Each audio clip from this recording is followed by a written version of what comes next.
महाराष्ट्राचा। नमस्कार, मी सुद्धा संध्या लाईव्ह मध्ये आपल्या सगळ्यांचं स्वागत। शेठ ज्योतिप्रसाद विद्यालय आणि कनिष्ठ महाविद्यालयात राष्ट्रीय हरित सेनेतर्फे भीमथडी शिक्षण संस्थेच्या सर्व शाखेतील इयत्ता 10वी आणि 12वी मधील प्रथम 3 आलेल्या गुणवंत विद्यार्थ्यांचा सत्कार समारंभ संपन्न झाला असल्याची माहिती प्रशालेचे प्राचार्य प्रमोद काकडे यांनी दिली आहे।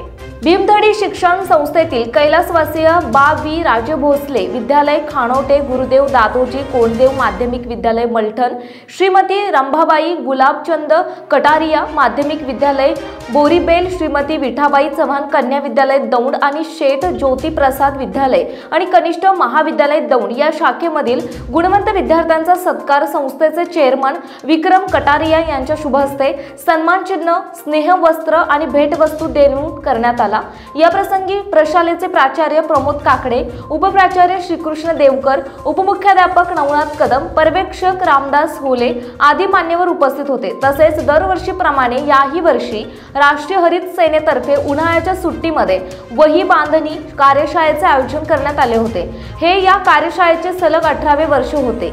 गेल्या 18 वर्षात 16,000हून अधिक वह्या कागदाचा पुनर्वापर करून तयार केल्या आणि प्रशालेतील गरजू विद्यार्थी यांना वाटप करण्यात आल्या। यावर्षी तयार झालेल्या वह्या प्रातिनिधिक स्वरूपामध्ये 5वी ते 8वी मधील 20 गरीब आणि गरजू विद्यार्थ्यांना मान्यवरांच्या हस्ते मोफत वितरित करण्यात आल्या। प्रशालेतील 12वी विज्ञान मधील विद्यार्थी अथर्व योगेश यादव याने MHTC/ET च्या परीक्षेमध्ये 99.70% गुण मिळवून तालुक्यामध्ये प्रथम येण्याचा मान पटकावला। याबद्दल त्याचे विशेष कौतुक प्रशालेच्या वतीने करण्यात आले। सर्व यशस्वी विद्यार्थ्यांचे अभिनंदन संस्थेचे मानद सचिव प्रेमसुख कटारिया, चेअरमन विक्रम कटारिया आदींनी केले।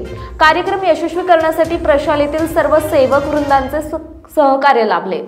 ताज्या आणि महत्त्वपूर्ण बातम्या पाहण्यासाठी आजच आमच्या संध्या लाईव्ह न्यूज चॅनलला YouTube वर सबस्क्राइब करा आणि बेल आयकॉन प्रेस करा।